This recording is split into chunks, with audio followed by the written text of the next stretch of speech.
الحمد لله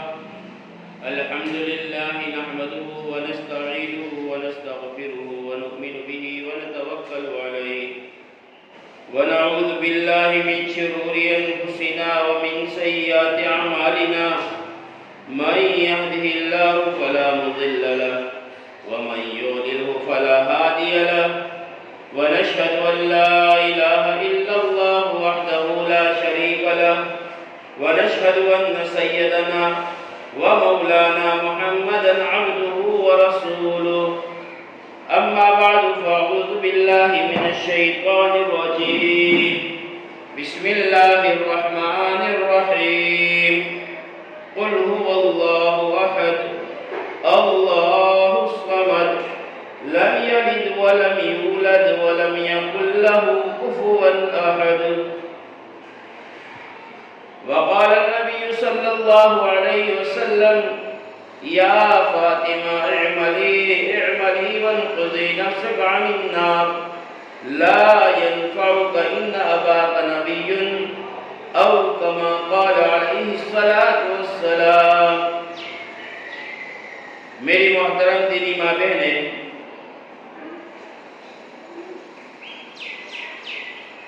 دین کی بات کو سننے سے پہلے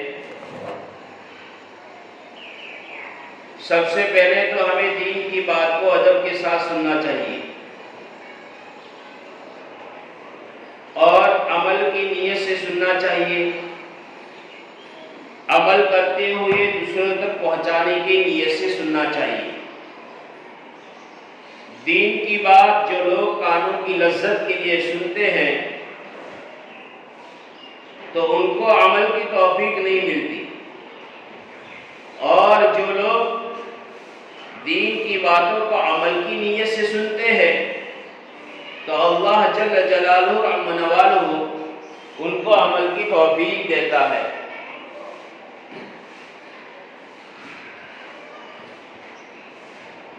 تو ہمیں بھی دین کی باتوں کو سننے سے پہلے ایک نیت بنانی چاہیے کہ آج کی مجلس میں، آج کے بیان میں جو بھی دین کی باتیں آئے گی اس پر میں عمل کروں گا، اس لیے کہ دین اللہ کو بہت پیارا ہے، اللہ کو بہت محبوب ہے، اور اس دین کو ہم تک پہنچانے کے لیے جناب رسول اللہ صلی اللہ علیہ وسلم نے اور آپ کے گھر والوں نے طرح طرح کی تکلیفوں کا سامنا کیا. ہم بارہا سنتے ہیں کہ حضور پاک صلی اللہ علیہ وسلم کے گھروں کے اندر فاتح آئے، دو چاند ایسے گزر جاتے تھے کہ آپ کے گھر میں چولہے نہیں جلتے تھے. ایک صحابی رضی اللہ تعالیٰ عنہ غزوہ خندق کے موقع پر آئے اور آ کر یوں کہا یا نبی اللہ متی نصر اللہ، اے اللہ کے نبی صلی اللہ علیہ وسلم اللہ کی مدد کب آئے گی؟ تو اللہ کے نبی صلی اللہ علیہ وسلم پوچھا بھائی کیا ہوا؟ اور میرے صحابی کیا معاملہ ہوا؟ تو کہا کہ اللہ کے نبی صلی اللہ علیہ وسلم فاقے ہیں، بھوک ہے، ہمیں ہماری بھوک اتنی نہیں ستاتی جتنی کہ ہمارے بچوں کی بھوک ہمیں رلاتی ہے اور ستاتی ہے، اور ہماری عورتوں کی بھوک ہمیں ستاتی ہے. صحابی رضی اللہ تعالی عنہ نے اپنے چادر کو ہٹایا اور اللہ کے نبی صلی اللہ علیہ وسلم کو بتایا کہ میں نے بھوک کی وجہ سے ایک پتھر میرے پیٹ پر باندھ دیا ہے. ہمارے قاضی عبدالرشید صاحب ہے دامت برکاتہم، وہ بیان میں یہ فرماتے ہیں کہ اس زمانے کے اندر ایسے پتھر ملا کرتے تھے کہ لوگ فاقوں کی وجہ سے اور بھوک کی وجہ سے اس پتھر کو پیٹ کے اوپر کپڑے میں لپیٹ کر کے مضبوط باندھ دیتے تھے، جس سے بھوک کا احساس کم ہو جاتا تھا. صحابی رضی اللہ تعالیٰ عنہ نے بتایا کہ میں نے پتھر باندھا ہے بھوک کی وجہ سے. آقا نامدار تاجدار مدینہ فخر دو عالم حضرت محمد مصطفیٰ صلی اللہ علیہ وسلم نے بھی اپنی چادر مبارک ہٹا کر فرمایا اور میرے صحابی تو نے تو ایک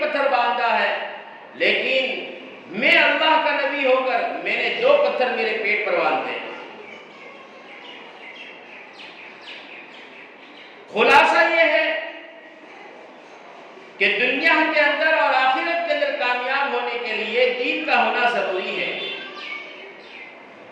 جس کی زندگی میں دین ہوگا میری محترم دینی ماں بہنیں وہ کامیاب ہو جائے گا، چاہے اس کے پاس دنیا کے ظاہری نقشے نہ ہو، مکان نہیں ہے، پہننے کے لیے ڈھنگ کے کپڑے نہیں ہیں، کبھی کبھی کھاتا ہے کبھی کھانا نہیں ملتا ہے، یہ سب نہیں ہے جو ہونا چاہیے، لیکن اس کی زندگی کے اندر اللہ اور اللہ کے رسول صلی اللہ علیہ وسلم کی محبت ہے اور اللہ کی فرمانبرداری ہے، رسول اللہ صلی اللہ علیہ وسلم کی اطاعت ہے، اور اللہ کے نبی جو دین لے کر آئے تھے وہ دین اس کی زندگی میں ہے، تو وعدہ یہ ہے اللہ کا کہ اس کو میں دنیا میں بھی کامیاب کروں گا اور آخرت کے اندر بھی کامیاب کروں گا۔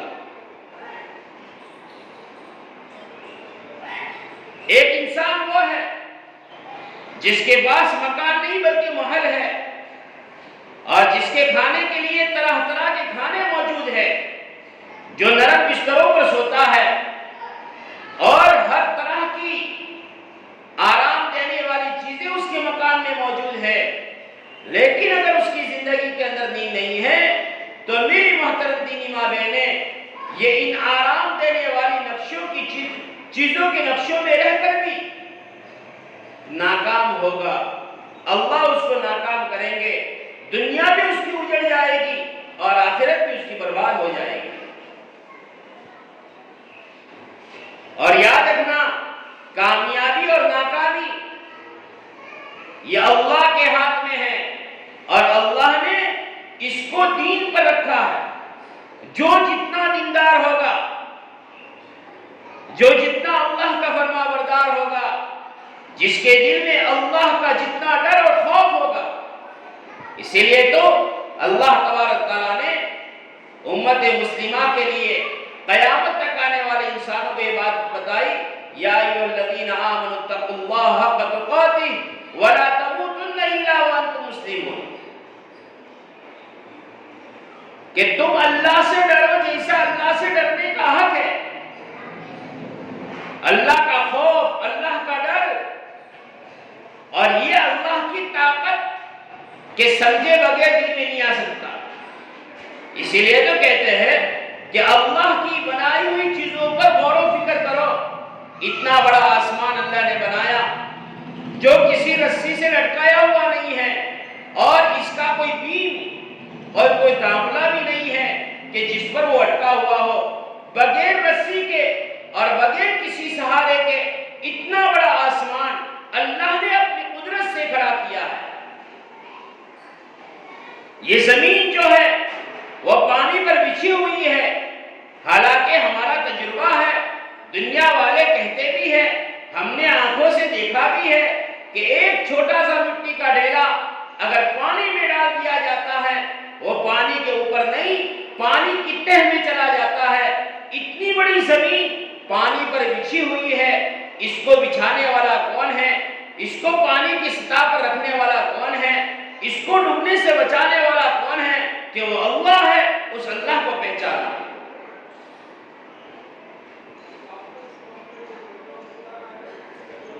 آج دنیا کی چیزوں کو بولتے بولتے اور دنیا کی چیزوں پر غور و فکر کرتے کرتے اور دنیا کو سوچتے سوچتے جیسے دنیا کی محبت ہمارے دلوں میں آ چکی ہے، اسی طرح اگر ہم اللہ کی قدرت کو سوچیں گے، اللہ کی بنائی ہوئی چیزوں کے اوپر غور و فکر کریں گے، بلکہ ہم ہمارے جسم پر غور و فکر کریں۔ اللہ نے آنکھیں بنائی ہے، اللہ نے زبان بنائی ہے، یہ زبان گوشت کا ایک ٹکڑا ہے، لیکن اس کے اندر سے طرح طرح کی آوازیں نکل رہی ہے۔ یہ آواز کون نکال رہا ہے اور آپ کے کانوں تک یہ آواز پہنچ رہی ہے؟ یہ آواز کون پہنچا رہا ہے؟ بہت سارے لوگ دنیا میں ایسے موجود ہیں جن کے پاس زبان ہے لیکن بولنے کی طاقت نہیں ہے، جن کے پاس کان ہے سننے کی طاقت نہیں ہے۔ کان کا ملنا یہ نعمت ہے، اور کان کے اندر آواز کا سنائی دینا یہ نعمت ہے۔ آنکھوں کا ملنا یہ نعمت ہے، اور آنکھوں سے دکھائی دینا یہ نعمت ہے۔ بہت ساروں کی آنکھیں ہیں لیکن آنکھوں میں روشنی نہیں ہے، پتا چلا یہ تو اللہ نے اپنے قبضے میں رکھا ہے، جس کو چاہے زبان دے دے، جس کو چاہے بولنے کی طاقت دے دے، جس کو چاہے آنکھیں دے دے، آنکھوں میں روشنی دے، ہاتھوں میں پکڑنے کی طاقت کس نے دی ہے؟ کہ اللہ نے دی ہے۔ بہت سارے لوگ ہاتھ سے معذور ہیں کہ ہاتھ تو ہے لیکن ہاتھ کام نہیں کر رہا ہے۔ بہت ساروں کے پاس پیر ہے لیکن پیر سے چل نہیں سکتا، پیر میں چلنے کی طاقت نہیں ہے۔ یہ طاقت دینے والا کون ہے؟ یہ طاقت دینے والی اللہ کی ذات ہے۔ اور یاد رکھو کائنات کے اندر ذرہ ذرہ اللہ کا محتاج ہے۔ ایک درخت کا پتا اللہ کے حکم کے بغیر زمین پر گر نہیں سکتا۔ یہ ہوائیں جو چل رہی ہے جس سے ہم سانس لیتے ہیں،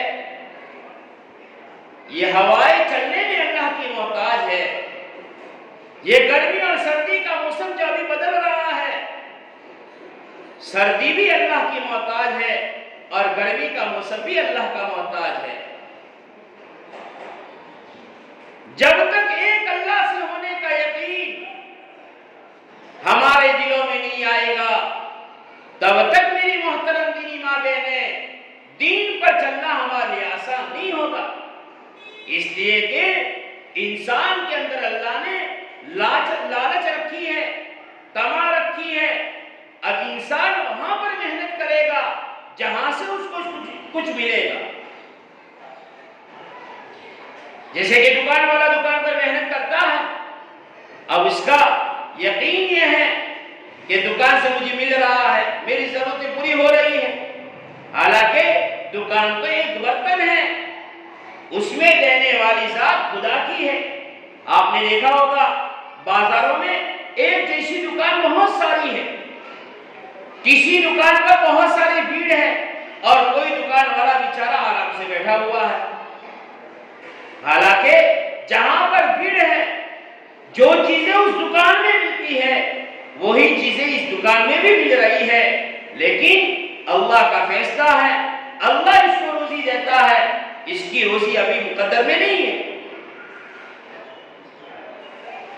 یہ سارا نظام آسمانوں سے چل رہا ہے، یہ آٹومیٹک نظام نہیں ہے۔ کوئی زمین کے ٹکڑوں پر محنت کرتا ہے، اس کا یقین زمین کے ٹکڑوں پر لگا ہوا ہے۔ کوئی تجارت کی منڈیوں میں پھیری کھاتا ہے، کبھی یہاں پر کبھی وہاں پر، کبھی اس کو ملتا ہے کبھی اس کو ملتا ہے، اس کا یقین وہاں سے لگا ہوا ہے۔ ایمان والوں کا یقین اعمال سے لگنا چاہیے۔ مجھے تو میری نماز کامیاب کرائے گی، مجھے تو قرآن کی تلاوت کامیاب کرائے گی، مجھے تو میرے بچوں کو دیندار بنانا ہے تاکہ وہ میرے بچوں کی دینداری مجھے کامیاب کرائے۔ اور میری محترم دینی ماں بہنیں، اللہ نے ہر چیز کے جوڑے بنائے، زمین آسمان اس کا جوڑا ہے، رات اور دن اس کا جوڑا ہے، اسی طرح بیماری اور شفا یہ جوڑا ہے، کامیابی ناکامی یہ جوڑا ہے۔ اسی طرح میری محترم دینی ماں بہنیں، موت اور زندگی کا جوڑا بھی اللہ نے بنایا ہے۔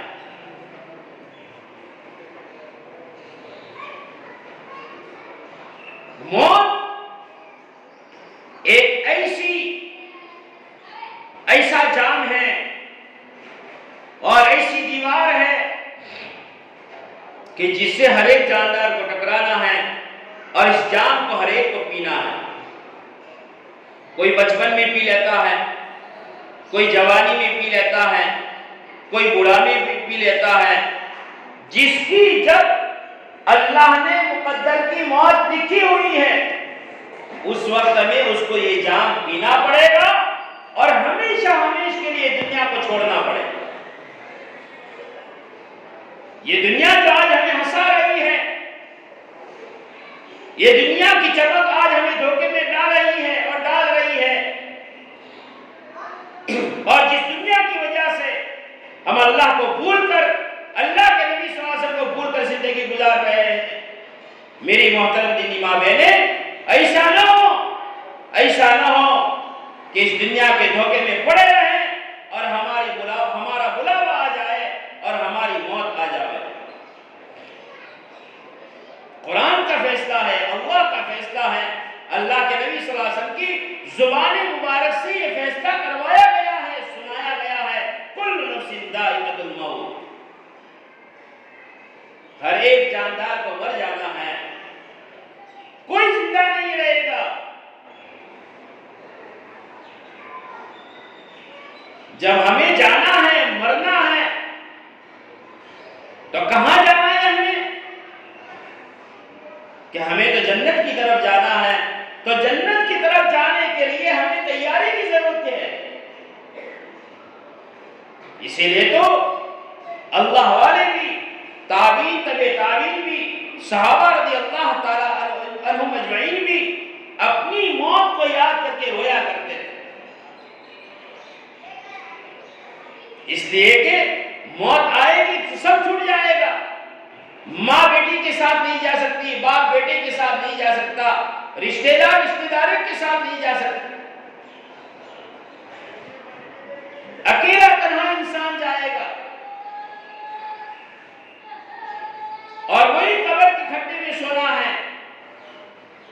اللہ کے نبی صلی اللہ علیہ وسلم فرمایا، اور میرے صحابہ، قبر آخرت کی منزلوں میں سے سب سے پہلی منزل ہے کہ تمہارا آخرت کا سفر جو شروع ہوگا وہ قبر سے ہوگا، اور اعمال کا صندوق بھی ہے، جیسے اعمال کرتے جاؤ گے ویسے فیصلے ہوں گے، ویسا تمہارے ساتھ برتاؤ کیا جائے گا۔ جیسے کہ آج ہم سورکیس کے اندر، پیٹیوں کے اندر جو چیز رکھتے ہیں وہی چیز نکلتی ہے، کپڑے رکھتے ہیں تو کپڑے نکلتے ہیں، چادریں رکھتے ہیں تو چادریں نکلتی ہے، جو رکھا وہ نکلے گا۔ تو قبر جو ہے وہ اعمال کا صندوق ہے، دنیا میں جو عمل کر کے جاؤ گے اس کا اثر قبر سے شروع ہو جائے گا۔ برے اعمال ہے تو پکڑ شروع ہو جائے گی، اچھے اعمال ہیں تو نعمتوں سے استقبال کیا جائے گا۔ اللہ کے نبی صلی اللہ علیہ وسلم کی بیٹی پیاری فاطمہ رضی اللہ تعالی عنہا،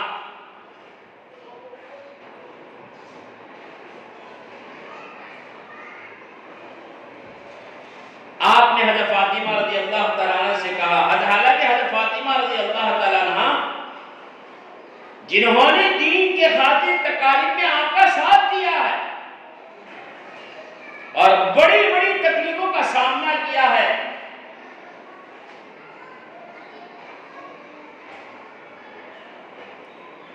اسی حضرت فاطمہ رضی اللہ تعالیٰ عنہ سے اللہ کے نبی صلی اللہ علیہ وسلم کہتے ہیں، یا فاطمہ اعملی وانقضی نفسک عن النار، اے فاطمہ رضی اللہ تعالی عنہ، دنیا میں آخرت کی تیاری کر لینا،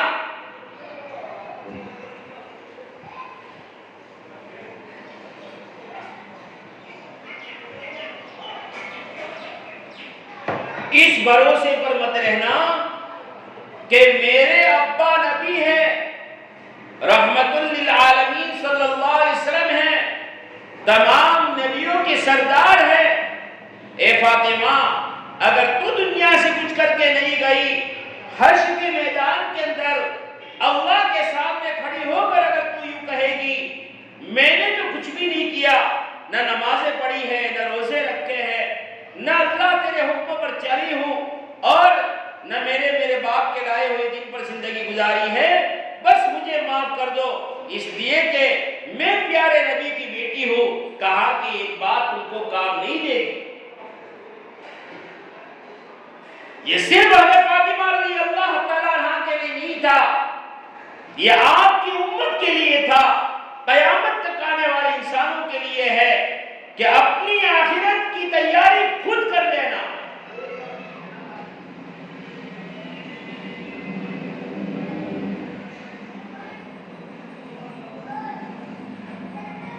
حضرت فاطمہ رضی اللہ تعالیٰ نے کسی تکالیف اٹھائی ہے کہ ایک مدار ہونے کی آواز آئی، اللہ کے نبی صلی اللہ علیہ وسلم نے چلنا شروع کیا، دیکھا حضرت فاطمہ رضی اللہ تعالیٰ عنہ کے گھر سے آواز آ رہی ہے، ایک صحابی رضی اللہ تعالیٰ عنہ آپ کے ساتھ تھے، آواز دی ہے، پوچھا کون ہے؟ کہا کہ بیٹی تیرا باپ محمد صلی اللہ علیہ وسلم تیرے گھر کے دروازے پر کھڑا ہے، آنے کی اجازت مانگ رہا ہے۔ آج کی طرح تو تھا نہیں کہ دروازہ کھلا اندر چلے گئے، نہ کھٹکھٹایا، نہ بولا، نہ آواز دی۔ شریعت کیوں کہتی ہے چاہے تم اپنے گھر میں جاؤ لیکن پہلے دروازے پر دروازہ کھٹکھٹاؤ یا سلام کرو یا آواز دو، اس کے بعد گھر میں داخل ہو۔ آج تو پتہ نہیں ہمیں دین کن چیزوں کو ہم دین سمجھتے۔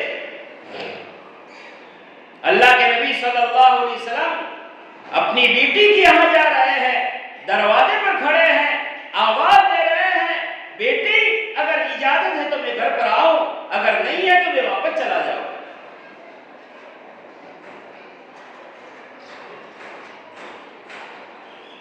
گھر میں گئے تو حسن اور حسین رضی اللہ تعالیٰ رو رہے تھے۔ حضرت فاطمہ کے پاس رضی اللہ تعالیٰ عنہ کے پاس کپڑا نہیں تھا کہ پردہ کر چکے۔ آج تو پردہ ہم بھول گئے۔ پردہ کس کو کہتے ہیں کہ عورت کی پیشانی کے بالوں سے لے کر پیر کے ناخن تک جسم کا کوئی اعضا کسی غیر محرم کے سامنے نظر نہ آئے۔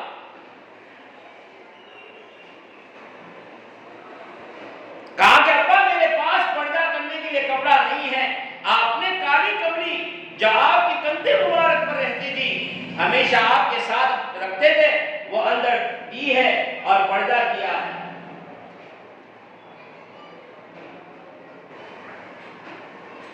اور پھر آپ گھر میں گئے ہیں اور گھر میں جانے کے بعد حسن اور حسین رضی اللہ تعالیٰ عنہ رو رہے۔ اللہ کے نبی صلی اللہ علیہ وسلم کہا اے فاطمہ کیا تجھے پتہ نہیں ہے جب حسن اور حسین ہوتے ہیں تو مجھے تکلیف ہوتی ہے، محبت تھی، پیار تھا۔ حضرت فاطمہ رضی اللہ تعالیٰ کہا اے ابا جان مجھے پتا ہے لیکن کروں تو کیا کروں، گھر میں فاقے ہے، بھوک کی وجہ سے میری چھاتی کا دودھ خشک ہو چکا ہے اور فاقوں کی وجہ سے روٹی کے ٹکڑے گھر میں سے ختم ہو گئے ہیں، ان کو دوں تو کیا دوں اور پلاؤ تو کیا پلاؤ، کچھ بھی ہمارے پاس نہیں ہے۔ اللہ کے نبی صلی اللہ علیہ وسلم نے حضرت حسن رضی اللہ تعالیٰ عنہ کو اٹھایا اور اپنی زبان مبارک منہ میں دی۔ حسن رضی اللہ تعالیٰ عنہ چستے ہوئے سو گئے۔ پھر حسین رضی اللہ تعالیٰ عنہ کو گود میں لیا اور اٹھایا، زبان مبارک منہ میں دی، چستے ہوئے سو گئے۔ پھر حضرت فاطمہ رضی اللہ تعالیٰ عنہ کی نظر نظر ڈالی، بالکل بیمار، آنکھیں کے اندر گڈھے پڑ چکے ہیں، آنکھیں اندر چلی گئی ہے اور بدن کا رنگ پیلا ہو چکا ہے، پیٹ کمر سے لگا ہوا ہے۔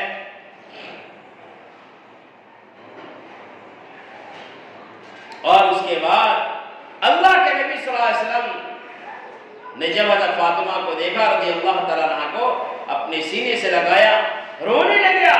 حضرت فاطمہ رضی اللہ تعالیٰ عنہ بھی رونے لگی اور کہا اے فاطمہ تو صبر کر لے۔ حضرت فاطمہ نے پوچھا ابا جان اگر میں صبر کر لوں گی تو مجھے کیا ملے گا؟ کہا کہ اللہ تجھے جنت کی عورتوں کا سردار بنائیں گے۔ یوں نہیں کہا علی کو بلا لو، دین کی محنت کے لیے گیا ہے، گھر میں دھیان نہیں دیتے، نہیں علی تو دین کی محنت کرتے رہیں گے، لیکن فاطمہ آنے والی تکالیف پر، آنے والی فاقوں پر اور بھوک پر، پریشانیوں پر، مصیبتوں پر اگر تو صبر کر لے گی اللہ جنت کی عورتوں کا سردار تجھے بنائیں گے۔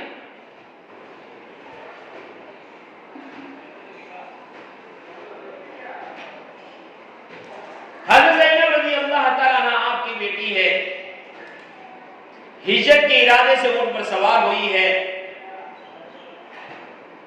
مشرکین نے نیزہ مارا ہے، اونٹ سے گر گئی، امید سے تھی، پیٹ سے تھی، حمل ضائع ہو گیا لیکن جانے نہیں دیا۔ کچھ زمانے کے بعد پھر سے ہجرت کی ارادے سے چلی ہے، جناب رسول اللہ صلی اللہ علیہ وسلم کے پاس پہنچ گئی، اور جو زخم وہ تیر اور نیزوں کے مارنے سے ہوا تھا وہی زخم مرا ہوا اور اسی میں انتقال ہو گیا۔ صحابہ نے حضرت زینب رضی اللہ تعالیٰ عنہ کی انتقال کی خبر جناب رسول اللہ صلی اللہ علیہ وسلم کو دی۔ اللہ کے نبی صلی اللہ علیہ وسلم کہا کہ غسل دیا جائے، کفن پہنایا جائے، لیکن جب اسے اللہ کے نبی کو حضرت زینب رضی اللہ تعالیٰ عنہ کا انتقال کی خبر ملی، اس وقت آپ بالکل اداس نظر آ رہے ہیں، آپ کا چہرہ بالکل غمگین تھا۔ صحابہ بار بار آپ کے چہرے کو دیکھ رہے تھے۔ جنازہ تیار ہوا، لے کے چلے، آپ بالکل اداس ہیں، آپ کا چہرہ پھیکا معلوم ہو رہا ہے۔ قبرستان میں گئے، قبر کے پاس جنازے کی چارپائی رکھی گئی، اللہ کے نبی صلی اللہ علیہ وسلم اس قبر کے اندر اترے ہیں اور اپنی بیٹی حضرت زینب رضی اللہ تعالیٰ عنہ کی نعش کو ہاتھ میں لیا ہے اور قبر کے اندر رکھا۔ پھر آپ جب قبر میں رکھ کر سب برابر کے واپس آ گئے بعد، تو آپ کے چہرے پر ایک روشنی تھی، ایک چمک تھی، ایک خوشی تھی۔ جب قبر برابر ہو گئی، صحابہ اللہ کے نبی صلی اللہ علیہ وسلم لوٹ رہے تھے، تو صحابہ نے پوچھا اللہ کے نبی صلی اللہ علیہ وسلم،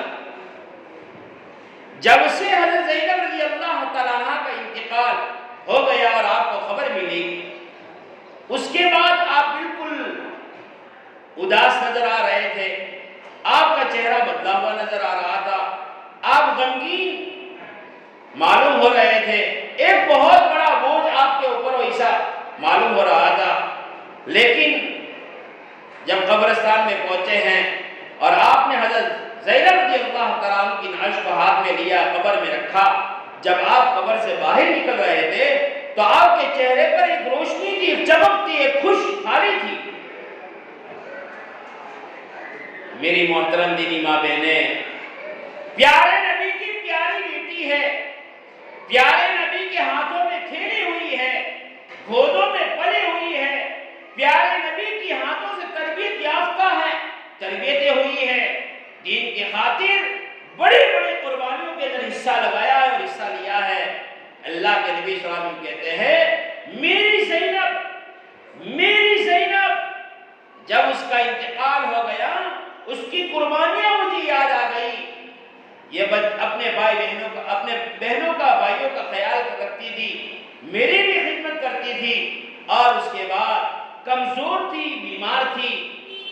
میں اس سوچ میں چلا گیا کہ اگر عذاب قبر نے میری بیٹی زینب کو پکڑ لیا تو میری بیٹی زینب اس عذاب کو برداشت نہیں کر سکے گی۔ میں اللہ سے دل میں دعا کر رہا تھا، اللہ سے تعلق جوڑ رہا تھا اور اللہ سے کہہ رہا تھا اللہ میری بیٹی زینب کی عذاب قبر سے حفاظت کر لے۔ لیکن جیسے ہی میں قبر کے اندر اترا ہوں اور حضرت زینب رضی اللہ تعالیٰ عنہ کی نعش کو ہاتھ میں لیا ہے اور میں نے قبر میں رکھا ہے، جبرائیل آئے ہیں اور کہا ہے اللہ کے نبی صلی اللہ علیہ وسلم آپ کی بیٹی زینب کی اللہ نے مغفرت کر دی، مجھے سکون ہو گیا، اطمینان ہو گیا، میرا غم دور ہو گیا، میرے چہرے پر خوشحالی آ گئی کہ چلو میری بیٹی زینب کی حفاظت ہو گئی۔ کیا اس قبر کے اندر ہمیں نہیں جانا ہے؟ کیا اس قبر کے گڈھے کے اندر ہمیں نہیں سونا ہے؟ میری محترم دینی ماں بہنیں، یہ دنیا چند دن کی دنیا ہے، ہر ایک کی موت ہر ایک کی بھی تیزی کے ساتھ آ رہی ہے اور موت اچانک ہی آئے۔ قرآن میں اللہ کہتے ہیں اِذَا جَاءَ أَحَدَكُمُ الْمَوْتُ لَا يَسْتَأْخِرُونَ سَاعَةً وَلَا يَسْتَقْدِمُونَ، جب کسی کی موت آئے گی ایک گھڑی آگے پیچھے نہیں، ایک سیکنڈ آگے پیچھے نہیں، جس وقت میں اللہ نے موت لکھی ہوئی ہے اسی وقت میں موت آئے گی، چاہے دنیا کے سارے ڈاکٹر جمع ہو جائے، سارے بڑے بڑے پڑھے لکھے جمع ہو جائے اور اس کو بچانے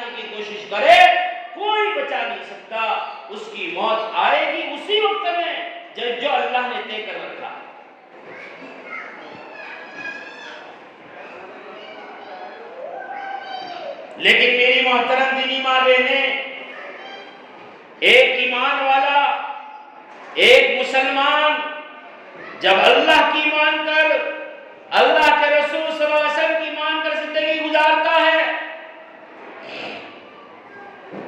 اور اس پر جمع رہتا ہے، موت تک میرا اللہ کرتا ہے، میرا اللہ کرے گا، میرے اللہ نے کیا ہے، شریعت کی حد میں رہ کر زندگی گزارتا ہے، تو اللہ یہ کہتے ہیں ان الذین قالوا ربنا اللہ ثم استقاموا تتنزل علیہم الملائکہ الا تخافوا ولا تحزنوا وابشروا بالجنۃ التي کنتم توعدون۔ اس میرے بندے پر میں فرشتوں کو اتارتا ہوں، ایک فرشتہ نہیں، دو نہیں، تین نہیں، 500 فرشتے آتے ہیں، 500 فرشتے، ہر ایک کے ہاتھ میں گلدستہ ہوتا ہے، جس کی روح قبضہ ہونے والی ہے، جس کا آخرت کا سفر شروع ہونے والا ہے، اس کے پاس بیٹھ جاتے ہیں اور تسلی دیتے ہیں۔ کیا تسلی دیتے ہیں؟ غم مت کر۔ کس کا غم؟ عورت چھوٹ رہی ہے، یہ چھوٹنے والی تھی، ماں باپ چھوٹ رہے، چھوٹنے والے تھے، بچے چھوٹ رہے، چھوٹنے والے تھے، دکان مکان سے چھوٹ رہا ہے، چھوٹنے والا تھا، لیکن تو غم مت کر، ایک دن تو جانا ہی تھا، اور آگے کی فکر مت کر، قبر تیری یہ جنت کی باغ بنی ہوئی ہے، حشر کے میدان کے اندر تجھے کامیابی ملنے والی ہے، پل صراط پر اللہ تجھے بجلی کی طرح پار کرنے والے ہیں، اس لیے کہ تمہیں دنیا میں اللہ کو سامنے رکھ کر، اللہ کے نبی کو سامنے رکھ کر زندگی گزاری ہے۔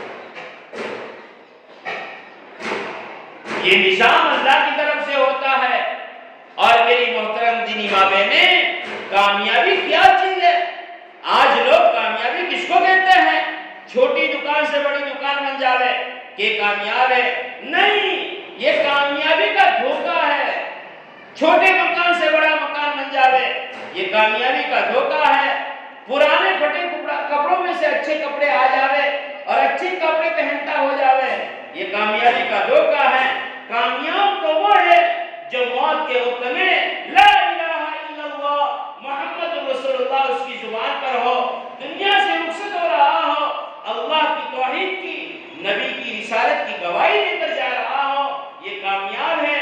یہ ایسی کامیابی ہے اس کے بعد کبھی بھی ناکامی نہیں ہوگی۔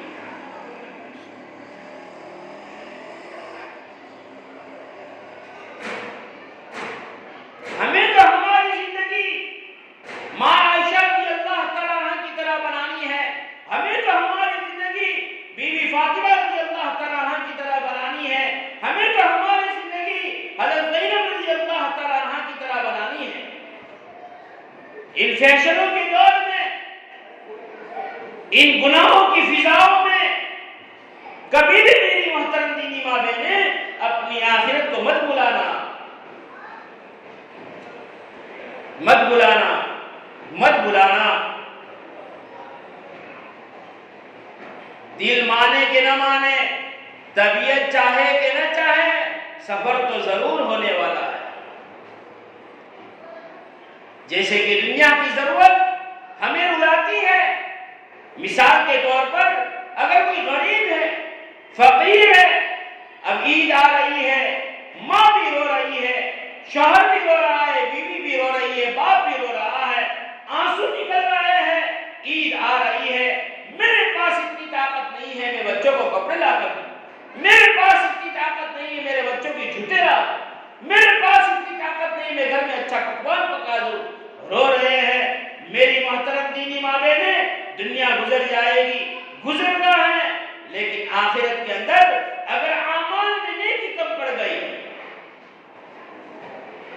دنیا میں تو بھائی بھی مدد کر دے گا، رشتہ دار بھی مدد کر دیں گے، ہاں آخرت میں کوئی مدد کرنے والا نہیں ملے گا۔ قرآن یہ کہتا ہے یوم یفر المرء من اخیہ وامہ وابیہ وصاحبتہ وبنیہ،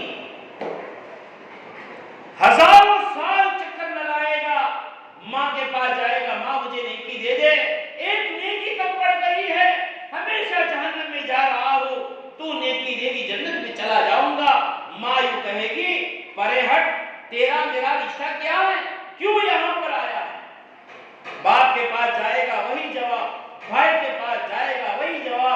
یہاں تک کہ اپنی بیوی کے پاس جائے گا، جو بیوی اس کے غم کو اپنا غم سمجھتی تھی، اس کی خوشی کو اپنا خوشی سمجھتی تھی، اور اس کے ساتھ پوری زندگی اس پر جس نے نچھاور کر دی تھی، قربان کر دی تھی، وہ بیوی بھی کہے گی پرے ہٹ، تیرا میرا کوئی رشتہ نہیں ہے۔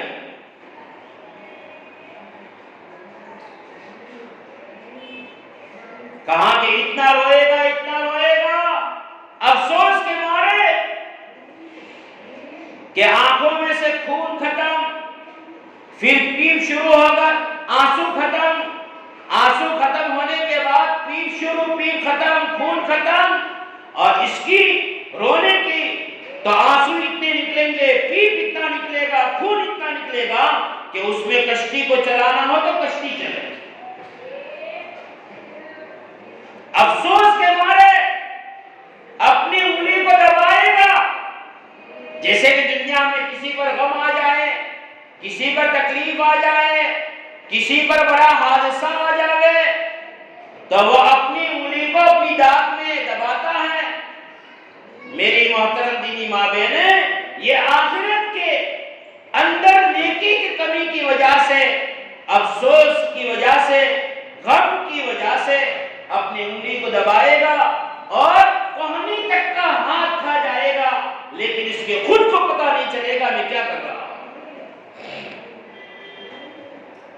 اپنی اولادوں کو نیک بناؤ، اپنی اولادوں کو تعلیم اچھی دلاؤ، اپنی اولادوں کو نیکی کا زیور پہناؤ، ان کی نمازوں کی خبر گیری کرو، قرآن کی تلاوت ان سے کراؤ۔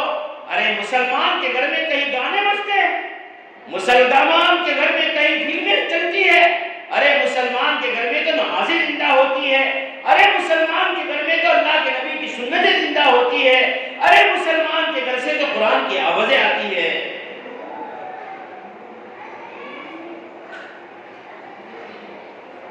چاہے گناہ چھوٹا ہو یا بڑا ہو، اپنے آپ کو بچانے کی فکر کرو، اس لیے کہ ہمارے دونوں کندھوں پر لکھنے والے موجود ہیں، کرامن کاتبین یعلمون ما تفعلون، کہ کرامن کاتبین وہ سب کچھ جانتے ہیں جو ہم کرتے ہیں۔ زمین کے ٹکڑے گواہی دیں گے، آسمان کے دروازے گواہی دیں گے، ہمارے نامہ اعمال میں لکھا ہوا ہر گناہ، ہر نیکی ہمارے سامنے ہوگا۔ کہاں جائیں گے ہم؟ چھوٹ نہیں سکتے، ابھی توبہ کرنے کا وقت ہے، اللہ سے سچی پکی توبہ کرے، اللہ کو منوا لے ہوئے، اللہ کے رسول صلی اللہ علیہ وسلم کا واسطہ دے کر اللہ سے دعا کر لے ہوئے، اپنی پچھلی زندگی کی توبہ کر لے ہوئے، آگے کی نئی زندگی کو اللہ کے حکم کے مطابق حضور پاک صلی اللہ علیہ وسلم کے طریقے کے مطابق گزارنے کی کوشش کرے، محنت کرے، فکر کرے، اللہ سے مانگتے رہے، تو سمجھو کہ ہم سیدھے راستے پر ہیں۔ ورنہ ایسا نہ ہو، ایسا نہ ہو ہم سمجھتے ہیں کہ ہم سیدھے راستے پر چل رہے ہیں، لیکن اللہ کی یہاں وہ راستہ نہ ہو، مقبول نہ ہو۔ اپنی زندگی کا ہر قدم سنبھل کے رکھو، اور دنیا میں تو ایسا کہا گیا ہے جس طرح ایک کانٹے کی باڑ ہوتی ہے اور اس کے اندر ایک چھوٹا سا راستہ ہوتا ہے، جب اس کے اندر سے کوئی انسان نکلتا ہے، اپنے سارے کپڑوں کو سمیٹ لیتا ہے، پھر اس کے بعد وہاں سے نکلتا ہے، کہیں کوئی کانٹا میرے کپڑوں کو لگ نہ جائے اور میرا کپڑا پھٹ نہ جائے، اس دنیا سے تو ایسی زندگی گزارنی ہے۔ اللہ بہت بڑا کریم ہے، اللہ بہت بڑا رحیم ہے، کوئی مایوس ہونے کی ضرورت نہیں ہے۔ جو گناہ ہو گئے ہیں اللہ تو جانتا ہے، بہت سارے گناہ ایسے بھی ہوں گے ہم بھول گئے ہیں، اللہ نہیں بھولے ہیں، لکھنے والے فرشتوں نے اس کو نہیں چھوڑا ہے، نامہ اعمال کے اندر موجود ہے، ہمارے چوپڑے کے اندر، ہماری کتابوں کے اندر۔ لیکن ایک ایمان والا سچی پکی توبہ کے لیے اٹھتا ہے، 2 رکعت نماز پڑھتا ہے، اللہ کے سامنے مانگتا ہے، ایک مچھر کے سر کے برابر کا آنسو کا قطرہ اس کے آنکھوں سے نکلتا ہے، اللہ یوں کہتا ہے، او میری بندی، آج تک جتنے گناہ ہو گئے تھے میں نے معاف کر دیے، اس اللہ کو پہچاننے کی ضرورت ہے، اس اللہ کا یقین دلوں میں لانے کی ضرورت ہے، اس اللہ کی طاقت کا یقین دلوں میں بٹھانے کی ضرورت ہے۔ یہ ترکی میں زلزلے آئے، یہ ملک شام میں زلزلے آئے، کون لایا؟ ہزاروں لوگ چلے گئے، رات کو سوئے ہیں، پتہ نہیں انہوں نے بیچاروں نے سوچا بھی ہوگا کہ صبح ہم نہیں کر سکیں گے۔ وہ زلزلہ اللہ ہمارے یہاں بھی لا سکتا ہے، زمین کو ہمارے یہاں بھی اللہ ہلا سکتا ہے۔ میری محترم دینی ماں بہنیں، جب گناہ زمین پر زیادہ ہو جاتے ہیں، زمین کانپ اٹھتی ہے، اللہ فرشتوں سے کہتا ہے اور زمین کے سنبھالنے والے فرشتوں، زمین کے نیچے کی رگوں کو ٹائٹ کرو تاکہ زمین ہلے اور یہ گنہگار دنیا سے ختم ہو جائے۔ ہم سب کو پتا ہے آج دنیا میں کیا چل رہا ہے، کیا ہو رہا ہے۔ اپنے بچوں کو موبائل فون سے دور رکھو، اپنے گھروں میں نبی کی سیرت پڑھو، صحابہ کی سیرت پڑھو، امام حسن اور امام حسین رضی اللہ تعالیٰ عنہ کی سیرت پڑھو، بی بی فاطمہ رضی اللہ تعالیٰ عنہ کی زندگی پڑھو، حضرت زینب کی زندگی کو پڑھو اور بچوں کو سناؤ، دیکھو اللہ کے نبی کی بیٹیاں ایسی تھی، صحابہ ایسے تھے، انہوں نے دین کے خاطر یہ تکلیفیں اٹھائی ہے۔ جو دین آج ہمارے پاس ہے اس کو ہمیں سنبھالنا ہے، لیکن جب فکر آئے گی تو ہوگا۔ اس کے لیے میری محترم دینی ماں بہنیں، ہر ایک کی مقدر کی موت اللہ نے طے کر رکھی ہے، کوئی چھڑا نہیں سکتا، کوئی بچا نہیں سکتا۔ اللہ کے نبی صاحب فرمایا عقل مند اور شاش سے ہوا ہے جو موت کے آنے سے پہلے موت کی بات کی تیاری کرے۔ موت کے بعد کی تیاری کیا ہے؟ نمازوں کی پابندی کرنا، اپنی زندگی کو شرم و حیا کے ساتھ گزارنا، اپنے بچوں کی صحیح تربیت کرنا، اپنے بچوں کو نیک اعمال کے اندر لگانا، خود بھی لگنا، اپنے گھر کے ماحول کو بنانا، دین کے ماحول کی طرح اپنا گھر بن جاوے، کھانا بھی سنت کے مطابق، پینا بھی سنت کے مطابق، ہمارے زبان سے کسی کو تکلیف نہ پہنچے، ہاتھوں سے کسی کو تکلیف نہ پہنچے، کوئی گناہ کا کام ہمارے گھر میں نہ ہو، اس کی کوشش اور محنت کرنا۔ اللہ کی ذات سے امید ہے اگر اس طرح ہم زندگی گزاریں گے اللہ ہمیں دنیا بھی اچھی بنا دے گا، اور اب بتا بھی دے گا بنا کر کے۔ اللہ کا وعدہ ہے میں دنیا بھی تمہاری بناؤں گا اور آخرت بھی تمہاری بناؤں گا۔ اللہ تبارک تعالیٰ ہم سب کو کہنے سننے سے زیادہ عمل کرنے کی توفیق نصیب فرمائے۔ اللهم صل على سيدنا مولانا محمد وعلى آل سيدنا مولانا محمد وبارك وسلم۔ الحمد لله رب العالمين، سبحان الله عدد خلقه ورضا نفسه وزينة عرشه ومداد كلماته، سبحان الله وبحمده سبحان الله العظيم۔ یا اللہ ہم سب کے جمع ہونے کو قبول فرما، جو باتیں کہی گئی سنی گئی اس پر عمل کرنے کی توفیق نصیب فرما۔ یا اللہ ہم سب تیرے محتاج ہیں، تو ہماری مدد فرما، ہماری نصرت فرما۔ اچانک کی موتوں سے یا اللہ تیری ناراضگی والی موتوں سے ہماری اور ہمارے نسلوں کی حفاظت فرما۔ یا اللہ جب بھی ہماری موت کا وقت آئے کلمے والی موت نصیب فرما، تیری رضامندی والی موت نصیب فرما۔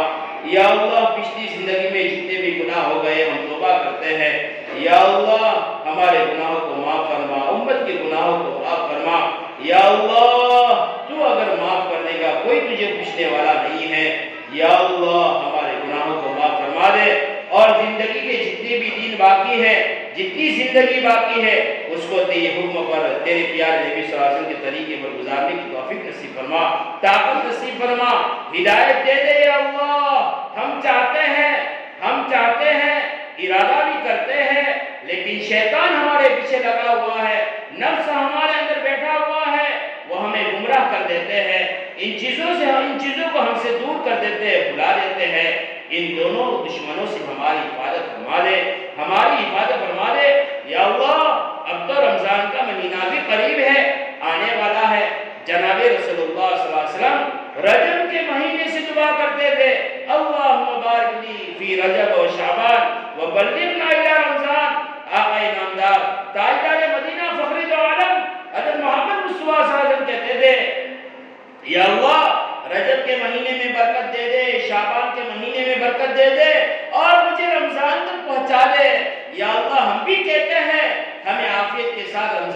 پہنچا دے، رمضان کا مہینہ ہم سب کو نصیب فرما دے، اور رمضان کے مہینے میں جو اعمال ہمیں کرنے ہیں ان اعمال کی ہمت اور طاقت ہمیں نصیب فرما دے۔ جو مرحومہ یا اللہ دنیا کو چھوڑ کر چلی گئی ہے، اس کی قبر کو نور سے منور فرما دے، اس کے لیے جتنے کلمات کا ذکر کیا گیا ہو، جتنی یاسین شریف پڑھی گئی ہو، جتنے قرآن ختم کیے گئے ہو، اپنی بارگاہ سے مقبول بنا کر کے اس کا اجر و ثواب مرحومہ تک پہنچا دے۔ یا اللہ عذاب قبر سے حفاظت فرما دے، بلکہ دنیا میں آج تک جتنے بھی ایمان والے کلمے کے ساتھ گئے سب کی مغفرت فرما دے، سب کے درجات کو بلند فرما دے۔ یا اللہ موت تو آنی ہے، کسی کو بھی چھٹکارا نہیں ہے، کوئی بچنے والا نہیں ہے، اس موت کے آنے سے پہلے ہمیں موت کی بات کی تیاری کرنے کی توفیق نصیب فرما، مسلمانوں میں محبت نصیب فرما۔ یا اللہ ایک ہو کر زندگی گزارنے کی توفیق نصیب فرما، ہمارے دلوں کو غیبت سے، کینہ سے، کپڑ سے، حسد سے، یا اللہ برائیوں سے پاک اور صاف فرما، صرف دل میں تیری محبت ہو، تیرے محبوب صلی اللہ علیہ وسلم کی محبت ہو یا اللہ، اور ہمارا دل اس سے منور رہے، ایسی غیر شکل و صورتیں پیدا فرما۔ یہ جو ہماری ماں بہنیں آئی ہیں یا اللہ ان کے دلوں میں جو بھی جائز تمنا ہو وقت پر عافیت کے ساتھ پوری فرما، جو مانگا وہ عطا فرما دے، جو مانگنے سے رہ گیا وہ بھی عطا فرما دے۔ اس سال جتنے بھی حاجیوں نے حج میں جانے کا ارادہ کیا ہے، فارم بھروائے ہیں، کوشش اور محنت کی ہے، ان سب کو سفر کے لیے قبول فرما، حج کے لیے قبول فرما۔